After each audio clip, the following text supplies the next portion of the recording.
Olá, estamos começando agora aqui pela TV Assembleia mais um programa Personalidade, um programa feito para mostrar aqueles que fazem a vida acontecer em Alagoas, os intelectuais, aqueles que deram alguma contribuição para que o alagoano, possa conhecer um pouco mais dessas pessoas. A nossa personalidade de hoje é um jovem historiador, mas que já tem uma longa carreira no fazer da história e uma longa carreira também nos movimentos sociais, participando dos movimentos sociais desde bem novo. Eu estou falando do nosso querido amigo Geraldo de Magela. Geraldo, grande satisfação estar com você aqui no Personalidade, para que o alagoano conheça justamente o seu pensar e o seu fazer durante esse tempo, não é, todo o seu, que não é muito, mas que já é considerável para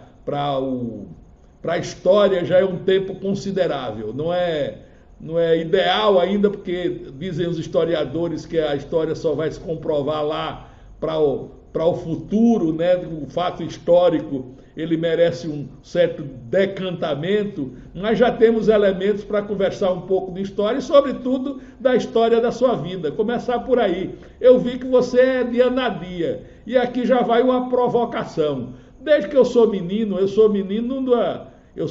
aqui da capital. Então, tem menino da capital, a gente sempre brincava com os meninos de Anadia, que diz que lá o trem entra de costa. Como é verdade esse negócio?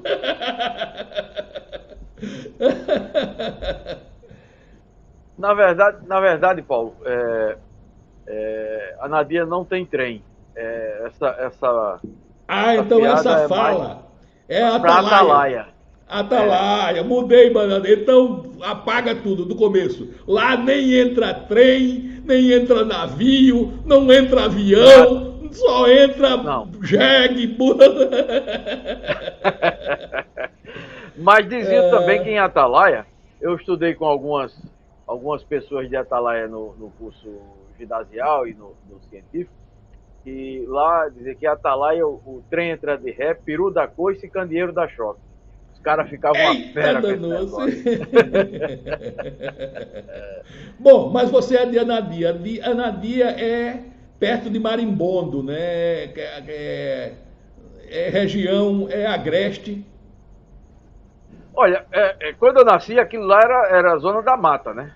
Aí Zona agora da já Mata. estão falando de uma outra coisa. E Anadia era uma cidade com uma dimensão territorial muito grande, né? Porque Maribondo, Pindoba, Tanque d'Arca, Mar Vermelho, Belém, tudo isso aí era Anadia, assim como Campo Alegre, como Limoeiro, como Junqueiro. Aí nesses 200 anos, essas Inclusive, cidades foram se Limoeiro tornando é Limoeiro de Anadia, de né? Anadia. De Ainda, Anadia. ainda hoje se usa esse Limoeiro de Anadia. E, exatamente, é o nome deles lá, da cidade, né? Então, essa cidade foi perdendo o seu território, esses, que hoje são municípios, hoje, há bastante tempo são municípios, passaram a ter uma vida independente. Né? Os últimos a se tornar independente foi Maribondo, Mar Vermelho, Pindoba e Tanque d'Arca, que aí é 1961, não sei exatamente o mês, mas o ano é 1961. Todas essas cidades que pertenciam à Nadia tornaram-se independentes e hoje são cidades autônomas.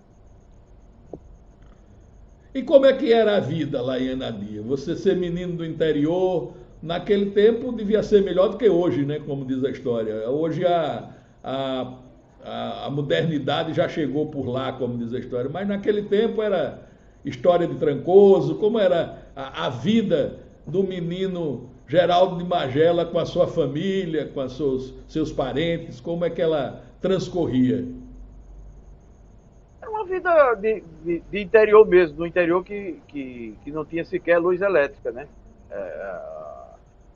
A luz elétrica, quer dizer, Paulo Afonso, se chamava na época a luz de Paulo Afonso, chegou aí em 1970, né? 69, 70. E você tinha, durante 3 horas na noite, das 6 da noite às 9, 10 horas das 18 às 22, normalmente, você tinha a luz produzida a partir de um motor a diesel, né?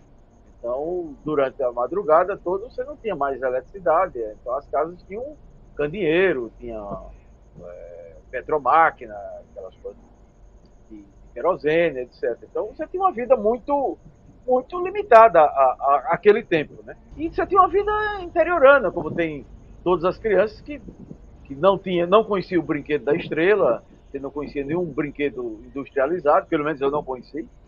Vim conhecer já bastante tempo depois. Então, bicicleta, raramente alguém tinha uma bicicleta, mas você tinha como alugar bicicleta, porque você tinha um mané fumeiro, que era um borracheiro que alugava bicicleta e que era um exímio violonista. Ele tocava violão, bandolim e cavaquinho. E se você perguntar aonde o Mané aprendeu música, ele aprendeu na borracharia dele, aprendeu na vida de ouvido, como todos os outros músicos que eu conheci lá em Anadia. Bom, e aí, teu pai e tua mãe, como eles faziam o quê? Normalmente a mãe era aquela pessoa da casa que cuidava dos filhos. Teu pai e tua mãe, como é que eles dividiam as tarefas? Como é que era a vida deles? Como é que vocês viviam em conjunto, como diz a história, viviam em sociedade? Não, meu pai era dono da farmácia, de uma das farmácias, só tinham 2 farmácias, meu pai era dono de uma delas, né? E minha mãe era professora do grupo escolar. Então, a atividade doméstica, minha mãe... sem querer lhe interromper, já lhe interrompendo, o dono da farmácia também era farmacêutico, fabricava as drogas para verme, para essas coisas, ele também fazia isso? Não, já nessa época não, né? No início, lá para os anos 50, final dos anos 40, 50, sim. Mas nessa época não, aí você já trabalhava com a indústria farmacêutica, boa parte de laboratórios nacionais e outra parte dos laboratórios que existem até hoje, né? As multinacionais que era quem distribuía em maior quantidade os medicamentos naquela época, e hoje em absoluto, quase que 100% dos remédios hoje nas farmácias, você tem os genéricos e tal, que são laboratórios nacionais, mas a boa parte dos remédios são produzidos e comercializados, distribuídos pelos laboratórios multinacionais. Então, meu pai tinha a atividade dele como dono da farmácia, e ele era uma espécie de... Meu pai era o médico da cidade, porque não tinha médico morando na cidade naquela época. Meu pai era veterinário, meu pai era o parteiro também. Então, o que aparecia, ele ia tocando, né? E minha mãe era professora do grupo escolar. Então, como dona de casa, minha mãe, eu não conheci minha mãe como dona de casa, eu conheci minha mãe como professora.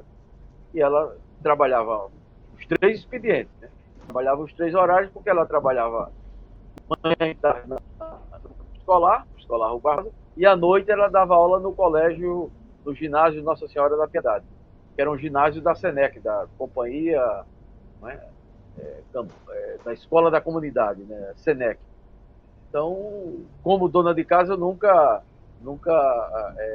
pelo menos durante uns 30 anos da minha vida, ou 35 anos da minha vida, eu não vi minha mãe como dona de casa, a não ser quando ela se aposentou. E aí eu já era adulto, ela já era mulher com mais de 60 anos de idade, então aí ela passou a ter uma atividade mais doméstica, mas durante a minha infância, não. E negócio de estudo, estudou aonde, Magela? Lá, começou lá mesmo, né, em Anadia? Eu comecei lá no grupo escolar Rui Barbosa, né, lá em Anadia. Fiz boa parte do curso primário lá. Em 1970, minha mãe foi transferida por questão política lá, de divergência política em função da campanha eleitoral de 1970. Então, a forma que tinha de perseguir meu pai era transferir minha mãe para Maceió. E aí minha mãe veio trabalhar aqui em Maceió e nos trouxe, eu e minha irmã, para estudar aqui em Maceió. E nós fomos morar ali vizinha ao Colégio Municipal, a quinta casa do lado do Colégio Municipal, na rua Balbino Lopes, número 91. E minha mãe dava aula no colégio, no grupo escolar, era perto, bem perto lá de casa. E eu estudei, aí passei a estudar no Externato Monsenhor Batista, que funcionava dentro da Casa do Pobre. Depois, no ano seguinte, eu fui para o Presidente Kennedy e depois concluí o curso primário no 7 de setembro, ali na Rua Santo Antônio, que hoje é Guiomar de Almeida, né? E aí fiz o exame de admissão, naquela época tinha o exame de admissão, 1971, e fui aprovado. Aí, como fui aprovado em segundo lugar, eu ganhei uma bolsa integral no Colégio Marista. Aí fui estudar no Colégio Marista até terminar o curso ginasial, naquela época, hoje seria o ensino fundamental, no Colégio Marista. E depois fui para o Colégio Guido. Aliás, não é que eu fui para o Colégio Guido, em função de diabruras no colégio, 25 alunos pediram para dispensar, deixar de se matricular no colégio. Aí fomos em outra linguagem. Olha, chamaram o pai, chegaram a pai e a mãe, olha, por favor, não tem condições. Seu menino é muito bom, mas dá para ele se inscrever em outro colégio. Aí fui para o Colégio Guido de Fongalã. Aí tem o curso secundarista lá no Colégio Guido, o curso científico, né? E depois fui para fazer história e tal, e tocar a vida. Magela, desde novo, eu conheço você, eu acho que sou um pouco mais velho que você, eu tenho 63, você deve ter... Eu tenho 60. 60, né? Gostaria de ter 50. Então, mas desde novo eu vejo sempre você, eu já era da universidade, você já com a preocupação social, metido nas causas sociais, nas lutas políticas, não é? Nas lutas do seu tempo. De onde é que veio essa... É coisa da família ou a família proibia? Ou como era a relação? Porque a minha era a mais traumática possível, porque o meu pai era do exército, né? Então ficava muito complicado quando ele percebeu que eu era, digamos, um revoltoso, um cara que não comungava das mesmas ideias dele. Então aí foi bruto em casa. Mas como é que funcionou na sua casa? A sua casa, pelo que eu sinto, já tinha, né, pelo menos do ponto de vista da composição, quer dizer, a sua mãe não era dona de casa, já trabalhava, o seu pai tinha... Então, como é que foi encarar o menino ou o jovem Geraldo de Magela, cheio de ideias no futuro da humanidade, pensar sobre o futuro da humanidade já tão novo? Olha, Paulo, a política lá em casa era uma constante. Meu pai era, antes mesmo de ser vereador, meu pai já não vou falar de militância política, porque ele não era um militante político, mas se discutia política lá em casa. Então tinha uma relação política com os políticos locais e o meu pai acompanhava, na medida do possível, do que seria os anos 50, 60, numa cidade como Anadia, por exemplo. Estou falando de 50, 60, mas antes mesmo meu pai já mantinha um contato com pessoas da família que eram, da família da minha mãe, que eram políticos. Por exemplo, o político mais influente da família era o Abraão Fidelis de Moura, que era primo da minha mãe, e Anadia era parte da base eleitoral do Abraão. O meu tio-avô, o Zeferino Fidelis, ele era político na cidade e foi prefeito aí no início dos anos 50. Né? Então, depois a relação do meu pai com outros políticos locais, com Ulisses Botelho, que era médico e se elegeu deputado estadual, com o Herman de Almeida, que Ulisses era de Anadia, ou seja, da sede do município. O Herman de Almeida era de Mar Vermelho. Na época, Mar Vermelho era Anadia. Né? E tinha mais o Antenor Claudino, que era de Pindoba e circulava também em Anadia. E o meu pai mantinha a relação com todos esses políticos em função até mesmo da própria atividade comercial dele. Mas teve um político que o meu pai se ligou bastante, além do Abraão, que era um advogado da cidade, Sebastião Barbosa de Araújo. E esse era um militante de esquerda, porque ele era do Partido Comunista, e se elegeu, ficou como primeiro suplente, mas depois assumiu, e até que foi cassado em 64. Então a relação do meu pai não era... Se fosse hoje, meu pai seria considerado um homem de esquerda, né? Que não nada a ver com o comunismo em si. Seria uma figura que seria um cristão, meu pai era cristão, mas um de esquerda. E todas as ações dele era nesse sentido, né? Da educação pública, que todo mundo tivesse acesso à educação, à saúde, etc. Então, o tema da política e o tema da educação eram os temas permanentes lá de casa. Tanto da conversa com meu pai, com a minha mãe, como do meu pai com os seus amigos. Então, a participação do meu pai nisso aí. Meu pai tinha uma outra ligação. Essa era uma ligação mais, quer dizer, bem mais distante, porque era só de eleitor. Não tinha nenhuma relação de amizade, nem de contato pessoal, que era com o Muniz Falcão. Então, a relação, que já vinha uma relação a partir do Abraão Fidelis.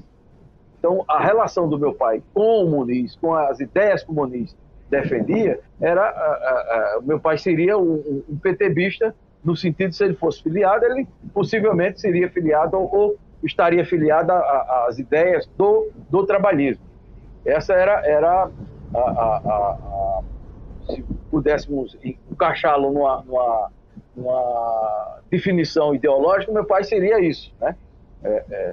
E quando estourou 64, Anadia, eu acho que 6 ou 7 presos políticos de Anadia foram presos, 6 ou 7 pessoas de Anadia. Então, esse deputado foi cassado, um vereador, o José Pedrosa, irmão, foi cassado, que era o presidente da Câmara, e outros, um sindicalista, o José Aldo Mata da Fonseca, que era do Sindicato dos Ferroviários aqui, e acho que estudante de Direito também, o presidente do Sindicato Rural, o José Simão, o Djalma Fidelis Freire, e mais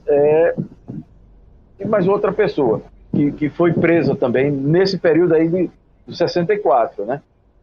E o meu pai, todas as semanas, invariavelmente, às quartas-feiras, meu pai vinha de Anadia, pegava aqueles carros coletivos, lá, as rurais, aqueles carros que vinham, o ônibus, para a penitenciária aqui em Maceió, visitar os políticos.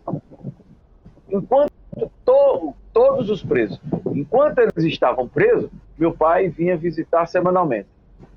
E isso aí, para trazer algum tipo de encomenda que os parentes mandavam, ou recado, ou carta, e levar também e tal. E uma forma do meu pai prestar a sua solidariedade àqueles presos. Então, isso, durante muitos anos, e até os mais velhos, os que vivem ainda hoje, em função dessa atitude do meu pai, eles acharam, morreram achando que o meu pai era comunista, que o meu pai era uma figura exótica nesse ambiente. E de fato era, até mesmo entre a família ele de fato era, porque como lá em casa era uma espécie de território liberto, todo mundo podia frequentar lá em casa, não tinha nenhum tipo de problema, era uma espécie de senado a farmácia do meu pai. Então, do juiz de direito, o padre, o promotor, o delegado, a nossa casa era em frente à delegacia, frente mesmo, e em frente à casa do padre, na época, padre Estevão da Rocha Lima. Os pais dele moravam em frente à nossa casa, nós éramos vizinhos, né? Então, esse ambiente da cidade, de troca de informação, e depois outros presos políticos da cidade, outros perseguidos políticos da cidade, eram da relação de convivência do meu pai. Por exemplo, um assistente social, que era da AP, a Lúcia Ferreira de Souza, era nossa vizinha, nós morávamos na mesma rua, com quem meu pai tinha uma relação de profunda amizade, a minha mãe também, tudo. Então, esse ambiente de político, meu pai sempre manteve essa relação. Claro, ele era um sujeito com muita... Anos depois, você vai reelaborando a ideia que você tinha do pai. Meu pai era um homem muito habilidoso nessas coisas. As disputas políticas locais, por exemplo, a perseguição, esse tipo de coisa, meu pai sempre procurava, de alguma forma, contemporizar. Ele não era um cara estourado, era um cara muito calmo. Então, ele ia levando essa coisa. Então, o nosso ambiente familiar era um ambiente de muita liberdade. O meu pai tinha uma preocupação permanente comigo, era de prisão. Ele dizia sempre, olha, cuidado com o que você está fazendo em Maceió, porque eu não tenho dinheiro para lhe tirar da cadeia. Então, a preocupação do meu pai é que, se tivesse dinheiro, poderia tirar o filho da cadeia. E durante a ditadura, não era o dinheiro que tirava, nem sempre era o dinheiro para contratar advogado, etc. Não era o dinheiro para comprar ninguém, era para contratar o advogado para tirar o filho, eventualmente, se fosse preso naquela circunstância da época, né? Então, porque ele via o aperreio de quem foi preso. E depois dos que foram perseguidos, a Polícia Federal constantemente indo à Anadia em função de deduragem, de todo tipo de perseguições a uma família que estava lá no interior e ficavam criando, em função mesmo da Lúcia, se criou 1000 histórias e 1000 coisas que aconteciam. E a Lúcia estava clandestina, morando em São Paulo, morando no Rio de Janeiro, morando em Belo Horizonte, nunca veio a Anadia, e apareciam milhões de histórias de que ela apareceu à noite, atrás do cemitério, atrás da igreja, foi pelo fundo do quintal da casa da família, etc. Nunca. E essa família era perseguida permanentemente. Então isso era uma coisa que traumatizava o meu pai. Meu pai ficava muito irritado com isso. A irritação dele era mais em casa, contida e tal. Porque ele não podia fazer outro, não podia expressar outro sentimento de revolta, porque ele não tinha como se revoltar publicamente em torno de uma questão tão complexa como essa, né? Então a nossa vida foi uma vida desse tipo, né? Com a campanha da anistia, aí você vai passando esse tempo. Antes mesmo da anistia, por exemplo, meu pai, em 1970, na eleição de 1970, foram eleição para 2 vagas para o Senado. 2 terços do Senado. Estavam concorrendo pela Arena, o Arnão de Mello, concorreram pela Arena o Arnão de Mello e o Luiz Cavalcante. Pelo MDB, o Mendes de Barro e o professor Aurélio Viana. Meu pai votou em Aurélio Viana e votou em Mendes de Barro. Meu pai era vereador, inclusive o título de cidadão honorário ao Mendes de Barro e ao Sebastião Teixeira, que meu pai votou para deputado federal no Sebastião Teixeira, que eram os candidatos da oposição, que eram os candidatos que esse ex-deputado Sebastião Barbosa indicava lá, que ele não podia fazer política, mas ele ia, a política pública, mas ele ia indicando, fazendo um bastidor ali e angariando o voto. O Mendes foi receber. Quem entregou o título de cidadão honorário ao Mendes de Barro foi o meu pai, na Câmara Municipal.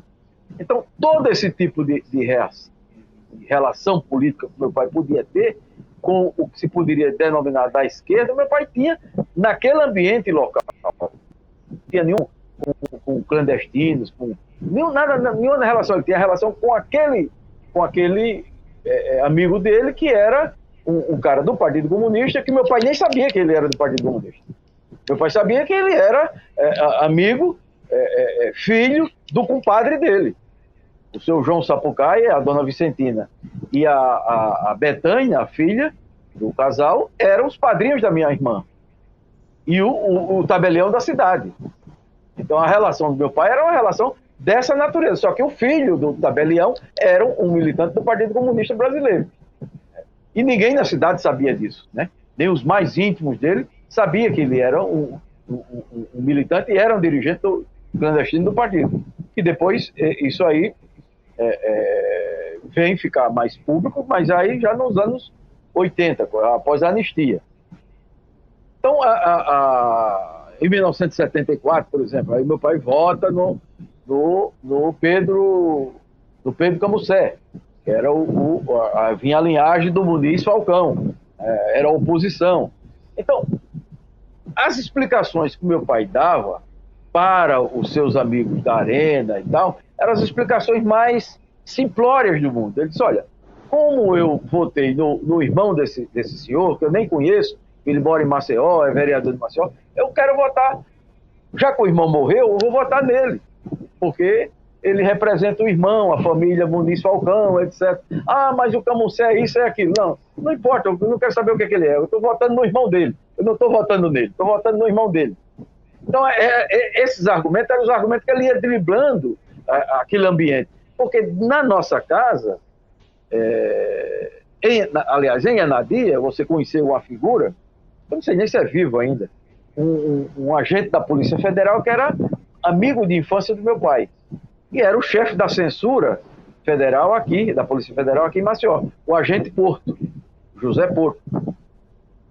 Então, quando eu fui, já aos 16 para 17 anos, chamado na Polícia Federal, porque nós, eu e mais dois amigos, criamos um jornal, e esse jornal teria que ser autorizado pela censura da Polícia Federal. Era um jornal mimeografado, nós rodamos no colégio, no mimeógrafo a álcool do colégio.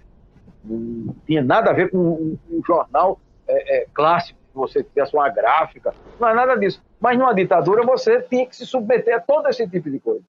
Então, num determinado dia, a Polícia Federal liga para o Colégio Marista, o irmão diretor me chama e conta, pergunta o que é que eu tinha feito, se eu estava metido com drogas, se eu estava metido com assalto, quer dizer, conjecturas que poderia me encaixar para a Polícia Federal estar pedindo para eu, às 3 horas da tarde, estar lá na sede da Polícia Federal.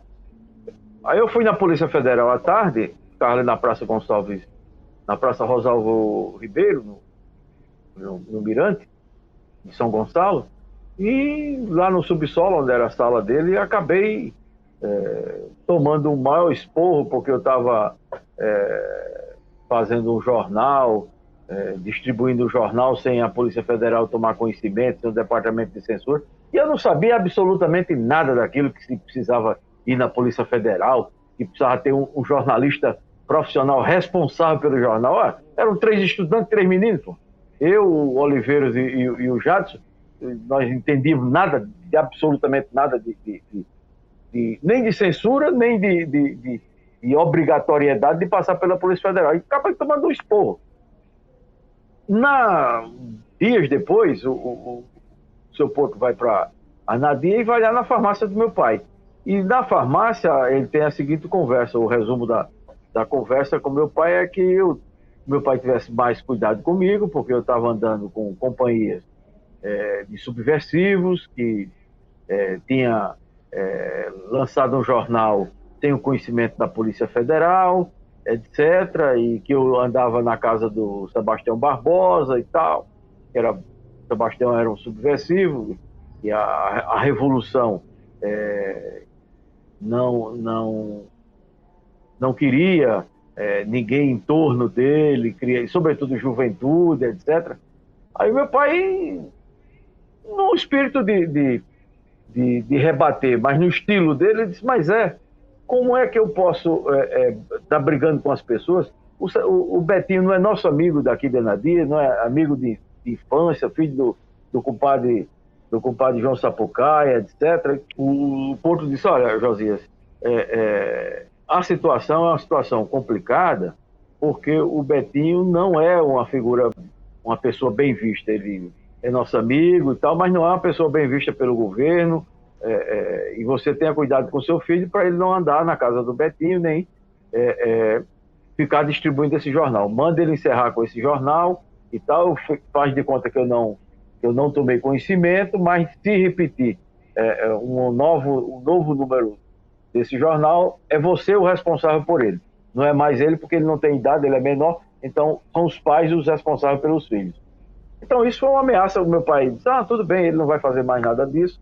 Então, aí me chamou, conversou, não dessa forma que eu estou falando, mas uma forma mais incisiva, dizer, olha, para com isso porque o Zé Porto falou, aí ele repetiu essa história que o Zé Porto tinha conversado com ele, etc. Realmente o jornal não saiu mais, mas a partir daí eu passei a ter uma militância política muito mais intensa aqui em Maceió, em função dessa... eu reputo ao Zé Porto o meu mergulho mais profundo na militância de esquerda foi em função dessa repreensão, não a mim, porque ele fez aquela repreensão lá na sala dele, na sede da Polícia Federal. Eu não entendi aquilo como uma repreensão nem nada, eu era também uma figura um tanto quanto rebelde, então não liguei muito para aquilo. Mas o fato dele ter, e eu percebi, já não era mais uma criancinha, eu percebi que o meu pai estava sendo ameaçado por ele, por minha causa, né? Então eu mergulhei mesmo na militância de esquerda e montamos grupo de jovens em Anadia e fora de Anadia, e a minha militância aí você conhece, porque você estava na universidade, e eu passei a atuar no movimento secundarista, lá no Colégio Guido, criando o Centro Cívico Jacques Maritain, com outras figuras, Zé Miguel Correia e outros alunos do colégio. Antigamente, Magela, a gente tinha nos partidos clandestinos, eu que fui militante também do PCdoB, a gente tinha a figura do cara que recrutava, né? Geralmente se faziam os grupos de estudo e aquelas pessoas mais que você via que davam para o negócio, como diz a história, e geralmente chegava um dirigente, intermediário e tal. Porque era muito complicado isso. O comunismo, não era a palavra que não se podia ouvir nas casas, né? Muita gente, 73 eu me lembro quando foi preso o pessoal do PCR, PCBR ou PCR? O Fernando era o quê? Eu sempre confundo essas siglas. PCR. Eu me lembro que na minha casa, né, como era ali no Prado, foi assim, olha, ele ia matar a mãe. Estava na relação que ia matar a mãe e o pai. Olha que conversa da pega. E divulgavam essas relações, que era para o povo ter raiva mesmo. Miserável, ia matar a mãe. Mas sempre tinha esses dirigentes intermediários que chegavam até você. No caso, quem foi o seu padrinho na militância do PCB? Quem chegou lá e disse, Magela, topa a gente ir para o PCB, vamos lá. Quem foi esse advogado e ex-deputado lá de Anadia, o Sebastião Barbosa, a iniciação, a leitura, formamos pequenos grupos de estudos na casa dele, por exemplo, os primeiros romances do Jorge Amado, até mesmo do Carlos Heitor Coni, um livro chamado Pessache. Subterrâneo da Liberdade, né? Se lia os 3 volumes do Subterrâneo. Quando saía dali, já saía com atestado de comunista, como diz a história. Então, essa iniciação começou lá em Anadia com o Sebastião Barbosa. Depois isso foi ampliando. Aí tinha um professor de matemática lá, de lá também, que já tinha militância de esquerda, o João Teixeira Filho. Então, fomos outros grupos jovens, e aqui em Maceió, né? Então, o Sebastião Barbosa... Mas ele apresentou o partido, enquanto partido. Sim. Magela, tem um partido aqui que essas suas ideias comungam, né? Não só isso, porque havia uma coisa que era mais complexa do que isso. Porque ele estava organizando, montando o grupo, para uma organização que estava completamente desorganizada, porque não tinha uma direção organizada desde 73. Então, e tinha perdido o contato com a direção nacional. Então, você não tinha essa organização. Então, ele estava montando um grupo para, quem sabe, na frente, que ele não sabia quando, se ter uma estruturação disso. Então, era uma coisa muito mais... ele estava plantando para o futuro, não era para uma colheita de imediato. Né? A colheita de imediato, claro, era montar o grupo, era estudar, era ter um certo cuidado. Nós não entrávamos na casa dele, por exemplo, pela porta da frente, nem era na praça central da cidade, nem cedo da noite. Nós entrávamos sempre 9h30, 10 horas da noite, quando tinha pouquíssima gente na rua, então, para não ser visto. Então, tinha todo um trabalho que ele foi nos orientando nesse sentido.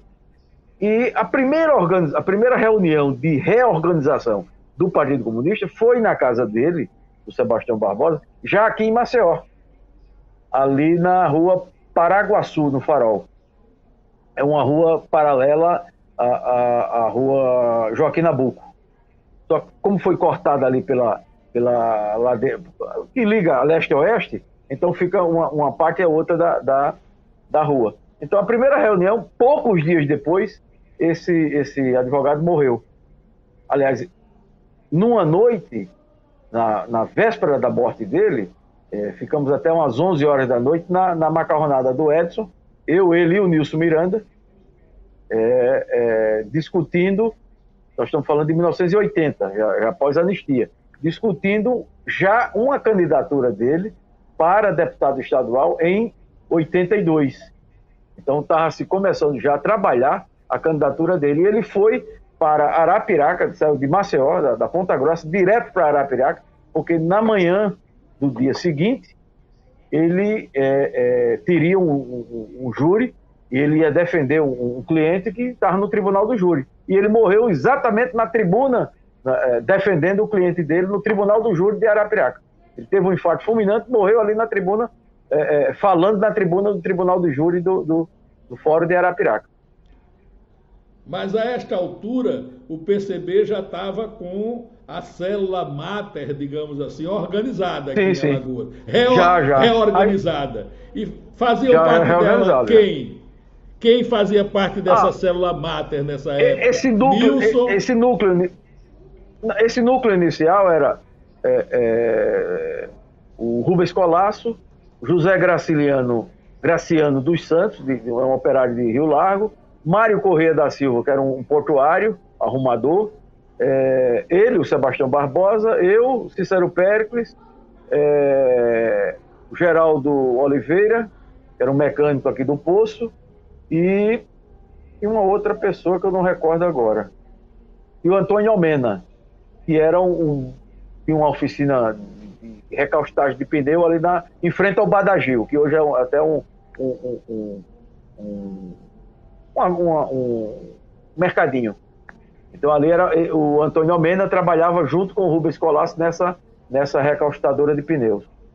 Então esse era o núcleo que estava reorganizando o partido aqui, reorganizando o PCB. Mas como foi a busca dos antigos militantes? Porque existia, vocês estavam, mas estava todo mundo disperso. Velho Gilberto, Júlio, muitos outros que andavam, eram militantes, eram comunistas, mas que por conta da repressão tinha cada um seguido o seu caminho, se amoitado, como a gente diz na história, para não sofrer, né, o menino lá, o Valdir Pedrosa, o outro irmão dele, né, essas pessoas todas, né, eram do partido, mas viviam cada um no seu canto, como diz a história. Como é que foi esse trabalho de reorganização do partido? Foi a partir dessas reuniões, nós começamos a montar tanto um grupo de jovens como de recontactar os antigos militantes, né? O Gilberto, o pai do Gilberto Pinto, pai de Cristianelli, lá na Ponta Grossa, o Mário Calheiros, lá na Ponta Grossa, Tibúcio, lá em Bebedouro. Então sempre foi o Zé Dezinho, ali no centro da cidade, na rua Barão de Penedo, que era um comerciante, o Péricles de Araújo Neves, que era um comerciante ali na Avenida Moreira Lima, a irmã dele, a Marinete. Então você tinha um grupo de velhos militantes que já não tinham mais pique para militar mesmo, pela idade, mas eram os contatos que nós temos que foram, a partir desses aí, que tanto remontar o trabalho de organização, quanto o trabalho de arrecadação de finanças, para manutenção dos trabalhos, da organização, muito teve a participação desses. O Nilson foi um cara que deu uma grande contribuição, mas o Nilson não estava morando mais aqui em Maceió. O Nilson veio, passou alguns meses com a anistia e depois foi morar em Brasília, trabalhar em Brasília, e depois ele voltou. Aí ficou mais um tempo aqui em Maceió, trabalhando, quando funda a Tribuna de Alagoas, o Nilson vem para a Tribuna, etc. Mas o trabalho aí nós fomos correr atrás do interior. Você tinha pessoas em Penedo, em Pão de Açúcar, em Delmiro Gouveia, em Anadia, Palmeira, etc., Viçosa. Então você tinha os núcleos que estavam sendo formados, que já eram alguns antigos e outros que foram sendo constituídos a partir desse núcleo de organização. Isso era um trabalho infernal, porque você saía, por exemplo, daqui a Pão de Açúcar, 300 quilômetros de ônibus, para chegar lá, para contactar um militante lá, que chamar o outro, para no mês seguinte você voltar, aí vai a Palestina. Outra coisa, Magela, que é muito interessante também, que só para relembrar, é que vocês, no caso, né, e os outros partidos também, lutavam também contra os coronéis da época, né? Você ia para Pão de Açúcar, mas sabia que lá tinha um Alísio Maia. Então, né, que nunca comprou uma briga direta com os comunistas, mas, de qualquer forma, você entrar em Pão de Açúcar, quando o chefe político era Alísio Maia, você era seguido desde que botava o pé na divisa, como diz a história. Como era esse enfrentamento aí com os chefes políticos, Elísio lá, o outro lá em Santana, como era o nome dele, era o pai do Zé Geraldo... Adeildo. O Adeildo Nepomuceno. Na verdade, nós não tivemos nenhum tipo de enfrentamento, não, porque como era um trabalho tão discreto, de reorganização, e até aquelas pessoas tomarem confiança em você, que era um menino, pô. Era o que tinha 19, 20 anos. Então eu estava tratando com gente que tinha filho mais velho do que eu. Então não era uma relação, uma coisa tão fácil. Então esse cartão de apresentação, ele foi feito a partir de velhos. Eu andei muito com esse Zé Graciano, que era um operário. Então os primeiros contatos a Pão de Açúcar, eu fui com o velho Graciano.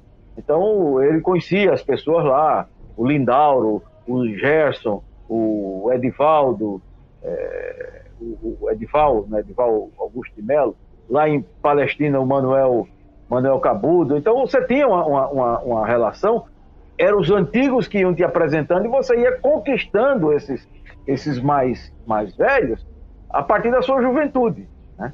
Mas sempre o cara tinha um pé atrás, ele tinha uma coisa, porque ele morava lá no lugar onde tinha um dono. Então era uma relação muito sutil. Ele tinha sofrido repressão anteriormente. Eu me lembro, Zé Correia e tantos outros tinham sofrido, né? Estavam escondidos, né? Eles estavam escondidos mesmo. Eles eram públicos, mas eram escondidos enquanto comunistas, né? Não podiam nas suas reuniões, nas suas relações, professar a sua política, como diz a história. Então esse trabalho... Diga. Diz. Manda lá. Não, esse trabalho de organização, sobretudo no interior, ele além de ser um trabalho muito demorado, ele tem que ser um trabalho muito delicado em função dessas relações que tem no interior. Para você não chegar lá no interior, eu vou para lá, reúno, faço isso, faço aquilo, digo o cara fazer isso, fazer aquilo, e eu não conheço a realidade local. Quem conhece a realidade local é quem está lá. Então eu tenho que me amparar nisso, que eu tenho que trabalhar em função de quem mora, de quem vive, de quem conhece a cidade, e quem tem relações políticas com a cidade. Não sou eu que tenho relações políticas em Delmiro, ou em Pão de Açúcar, ou em Palestina, ou em Anadia nem tanto, porque eu morava, mas nas outras cidades. Então, essa percepção e essa maneira de trabalhar, de organizar, eu devo muito ao comportamento do Nilson, as orientações do Nilson e de outros militantes. Mas o Nilson, por ser mais um cara ativo na vida clandestina, ele dava essas orientações, dava esses toques. E isso a gente vai aprendendo e depois repassando para outros. Com a idade você aprende o jeito de fazer, né? Nem de correr risco, nem de colocar os outros em risco. Um episódio muito interessante dessa sua vida política, e eu acho que muito enriquecedor, eu pelo menos tive uma inveja danada quando você foi para lá. Eu digo, eu queria ir. Foi quando você foi estudar em Moscou, bem jovem, você foi pela Juventude Comunista, você acabou, né, tendo um período em Moscou. Quanto tempo você ficou lá? Quase 7 meses, 6 meses e alguns dias. Olha que maravilha. Então eu Na fiquei verdade, eu ia rapaz, passar mais, na verdade, eu ia passar mais tempo. Mas como eu pedi, porque você podia fazer o curso de 6 meses, de 1 ano e de 2 anos. Então eu pedi o menor, porque o meu pai já estava com bastante problema de saúde e tal, eu não queria. Como eu estava indo e ele morreu sem saber que eu tinha ido para lá, então eu não queria correr nenhum tipo de um risco maior do que um período de 6 meses, e vai que ele tivesse algum tipo de problema ou viesse a falecer nesse período que eu estava ausente de casa e tal. Então eu não queria criar nenhum tipo de preocupação além das que já inevitavelmente eu criei, né? como foi essa tua experiência em Moscou? Como era o dia a dia? Como era, o que é que lhe acrescentou politicamente? O que é que lhe acrescentou intelectualmente? Não é? Como, enfim, que saldo você tira dessa sua ida para lá? Tirando o frio, é claro, que deve ter sido um frio miserável. Olha, o saldo que eu tiro é de. Primeiro que você vai conhecer, eu fui conhecer com 24 para quase 25 anos, eu completei 25 anos lá, um país completamente diferente do nosso, uma cultura completamente diferente, numa escola com gente de quase 160, 170 países tinha representações naquela escola. Era uma Babel, todas as línguas e dialetos se falava lá. Por exemplo, você tinha, na África, você tinha um mundo de países africanos que tinha seus estudantes lá. Você tinha na Europa, com exceção da França, da Itália e eu acho que da Inglaterra, todos os outros países da Europa você tinha representação lá na escola de formação de quadros do Partido Comunista da União Soviética. Da América Latina você tinha em todos. Você tinha os que estavam na legalidade ou semi-legal, mas você tinha partidos que estavam na mais absoluta clandestinidade, como o Partido Comunista Chileno.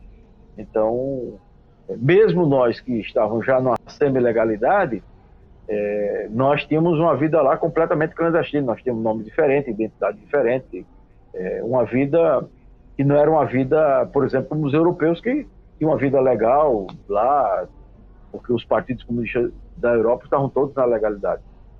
Mas nós convivíamos com gente de tudo que era canto do mundo, né? E uma universidade quer dizer, era uma escola que era uma escola internacional, e nem na Universidade Brasileira eu conseguiria ter um tipo de formação e uma experiência tão rica quanto aquela. Porque durante esses meses, todas as segundas-feiras tinha uma conferência com aquelas figuras que a gente via no Jornal Nacional. Por exemplo, o ministro das Relações Exteriores da União Soviética, Andrei Gromyko. Então eu conhecia aquele cara, era íntimo para mim, parecia que vivia em Anadia, porque todo dia eu estava vendo esse cara na Rede Globo, positivo ou negativamente, ele estava aparecendo na imprensa brasileira.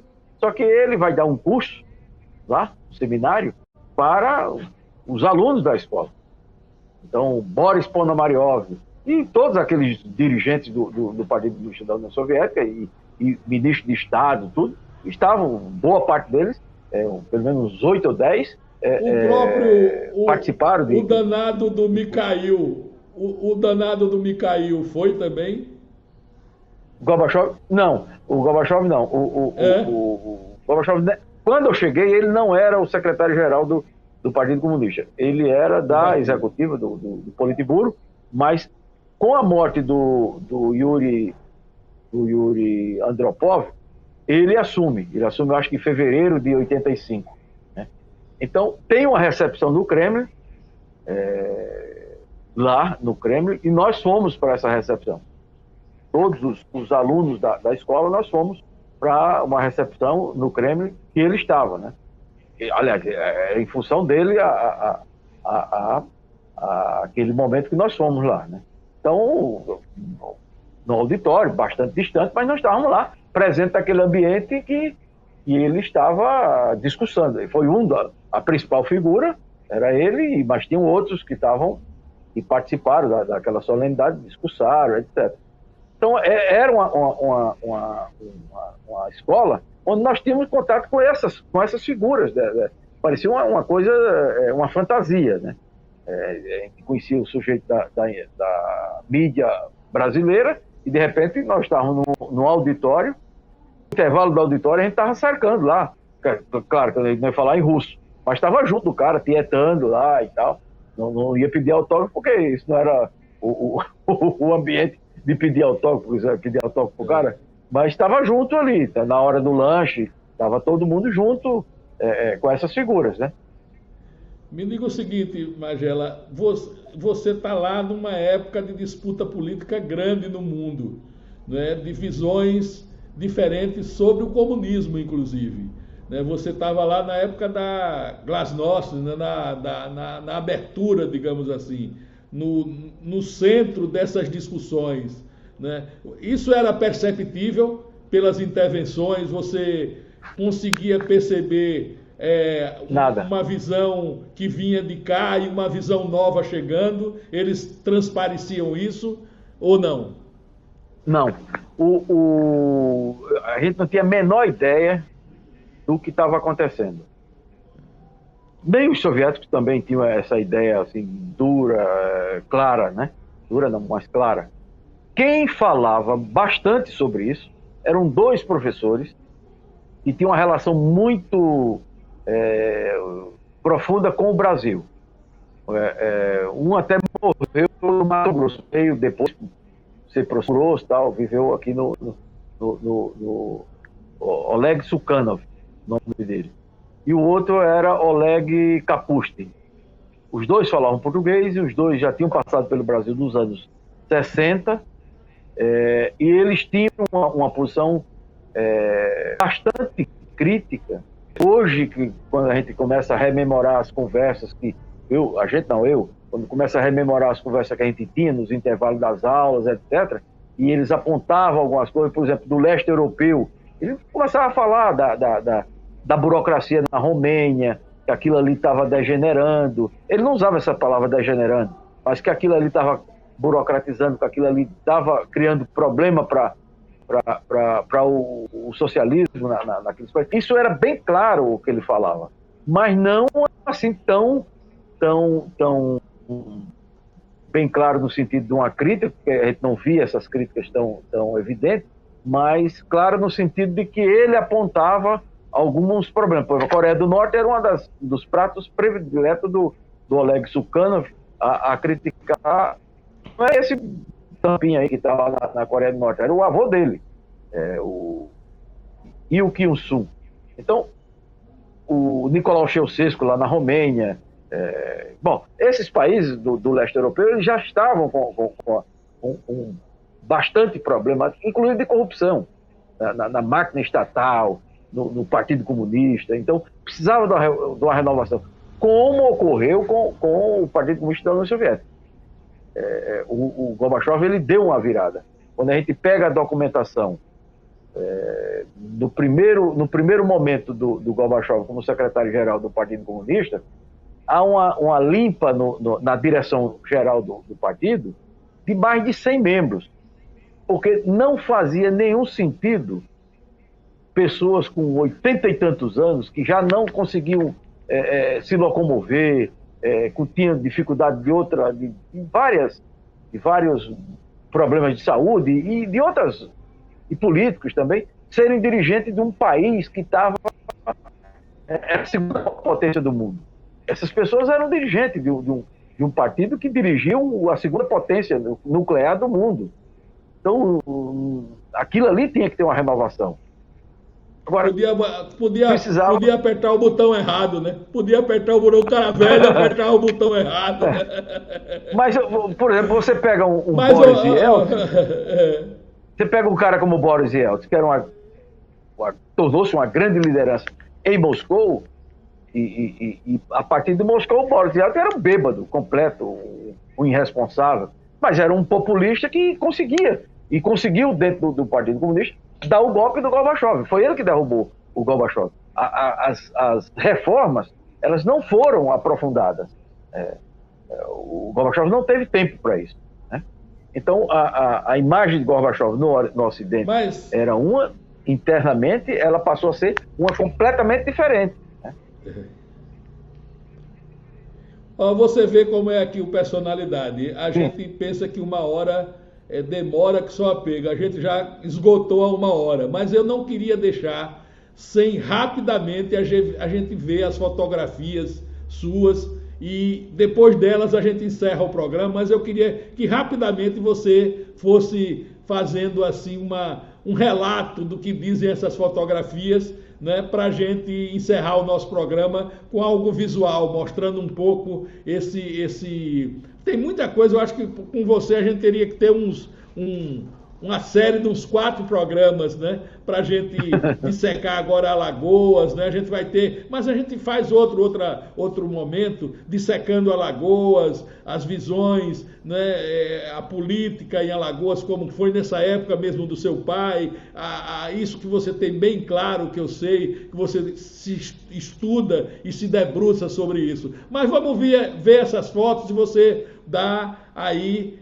vai fazendo um relato do que elas significam, de que momento da sua vida. Vamos lá, René, vamos rapidinho. Olha aí. Aí foi na Rússia, pronto, né? Aí em Moscou, nós estamos aí no Instituto do Marxismo-Leninismo. Isso. A próxima, René, vamos rapidinho. Moscou aí Moscou, numa praça lá em Moscou. Olha que frio danado. Esse aí é o menino aí, Magela. Aos 14 anos de idade. Magela, você era mais bonito. Alguns autores acham hoje, né? Bom, isso aí é onde hoje a fábrica da Coca-Cola, quando começaram a escavar para fazer as fundações da fábrica, encontraram 16 cadáveres no cemitério clandestino, que depois passou a ser conhecido como cemitério da Coca-Cola. Aí é o deputado Zé Costa que denuncia o Esquadrão da Morte, 240 mortes, isso entre 75 e 80, né? Isso. Bom, isso aí é dentro do Kremlin, lá em Moscou, dentro do Kremlin, numa dessas solenidades que nós fomos, aí é um grupo de brasileiros, 2 gaúchos, um paulista e um gaúcho, de roupa mais clara, gaúcho, o Flávio Xavier, e o outro é o Juditerino Coutinho, um operário lá do ABC. E no meio esse locutor que vos fala. Bom, isso aqui é no Instituto Médico Legal, que tinha lá 32 ossadas, ainda tem, né? Continua lá. 32 ossadas. Esse é o James Cavalarro, que é um norte-americano, dirigente de uma ONG da Human Rights. Bom, é uma ONG de direitos humanos, Human Rights Watch. É uma ONG americana que nós trouxemos aqui para Maceió em função das denúncias de cemitério clandestino. Isso é anos 95, 96, por aí. Bom, o IML, como tá, as ossadas, como elas estavam bem acondicionadas no chão, numa sala lá do IML. Bom, isso aí é 1985, quando eu volto de Moscou, a primeira campanha para prefeito das capitais, direta, né? O Paulinho da Viola veio fazer um show aqui, e como o Paulinho era do Partido Comunista, o Paulinho apoiou a candidatura do Nilson, tirou essa foto com a camisa do Nilson, e esse jovem é o Nilson, é o Rubem Jambo. Bom, aqui 30 anos depois, isso é 2019, ou começo de 2020, fui entregar a fotografia para o Paulinho da Viola, lá depois do show dele aqui no ginásio. Eu tenho uma foto com ele, nesse mesmo dia, com essa mesma camisa ele estava, eu e o Paulo Henrique, falando sobre sinuca, né? Que o meu filho joga sinuca e é vascaíno, e o Paulinho também. Pronto. Isso aqui eu tomei. Genilda, Ronaldo e Amália Amorim, né? Eu estava sendo empossado na Ouvidoria Geral do Estado de Alagoas. No Instituto de Terra de Alagoas, na época eu estava na presidência do Instituto, e é um curso sobre questão agrária em Alagoas para os assentamentos. Então, numa conferência de direitos humanos em Brasília, onde eu fui participar, na época eu era o coordenador de direitos humanos da capital, na gestão da prefeita Cátia Borges. Bom, saiu com um ano de idade, eu e minha irmã, em Anadia. Bom, de novo eu e Paulinho. Lá de novo.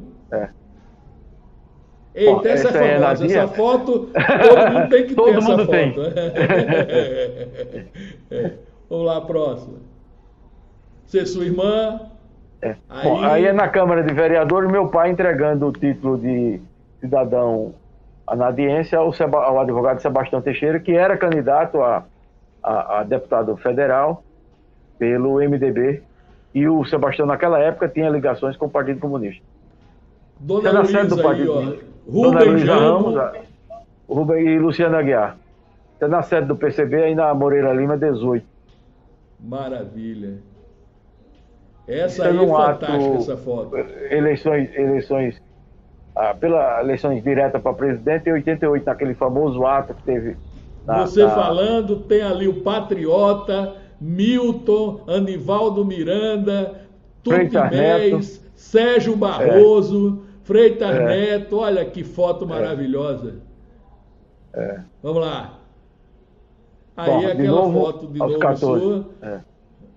Isso é numa solenidade com os quilombolas, a entrega das certificações para as comunidades quilombolas, dezenas de comunidades quilombolas aqui de Alagoas. Isso é numa das reuniões da Comissão da Verdade aqui, quando foi o depoimento do Fernando Costa.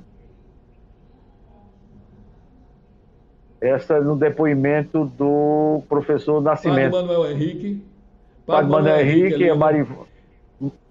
Professor Nascimento, que era assistente social também. E a Marivone e a Alba Corrêa. Marivone e a Alba Corrêa. Isso é na OAB, também pela Comissão da Verdade, no depoimento esse de barba branca, o Agrimeron, camisa manga comprida, Agrimeron Cavalcante, foi presidente do Sindicato dos Médicos e foi um dos caras que fez a ligação desse núcleo que estava reunindo aqui em Alagoas para reorganizar o Partido Comunista com o núcleo de São Paulo, que o Agrimeron era dirigente em São Paulo na época e presidente do Sindicato dos Médicos do Estado de São Paulo. Mestre Magela, 1 hora é pouco para você. Vamos agendar outra entrevista para a gente entrar nos particulares alagoanos. Aqui a gente conheceu você, conheceu um pouco mais da tua vida, da tua formação, não é? De que têmpera você foi formado, de que ingredientes, né? E pelo que eu vi aqui, eu daria uma participação especial ao Sebastião, né, no seu ingresso na vida militante política, né? Ele tem muito a ver, né, pelo que você conta aí. Deixar para seus agradecimentos e finais, e depois a gente remarca aí para a gente continuar essa história, continuar, explorar um pouco mais de vocês numa entrevista de 2 etapas que eu já estou anunciando aqui agora. A gente está encerrando essa aqui agora, e para a semana, a próxima será com você de novo, que eu quero que a gente se estenda um pouco mais na discussão sobre Alagoas e na discussão sobre alguns temas nacionais. Então a gente faz uma pausa hoje aqui nessa entrevista, não é? Vamos fazer ela como se fosse uma pausa, e a gente retoma na outra semana, de novo com você, dando continuidade. Deixe para os seus agradecimentos, as suas considerações dessa primeira etapa. Paulo, eu primeiro quero agradecer a você. Segundo, que na verdade eu acabei falando mais do que deveria. E eu me sinto bastante confortável em falar com você, porque como nós fazemos parte da mesma geração, fizemos coisas mais ou menos parecidas, você no campo mais cultural e eu no campo mais cultural e político, eu mais na política, na organização partidária, etc., e depois no campo da história. Então, essas coisas vão, em algum momento, elas se intercruzam. E, de fato, esse momento é um momento que, para mim, muito prazeroso e imagino que para os seus telespectadores ou os seus internautas seja também minimamente prazerosa a nossa conversa. Ok, forte abraço. A gente vai ficando aqui com a personalidade de hoje. Assistam às nossas reapresentações durante a semana.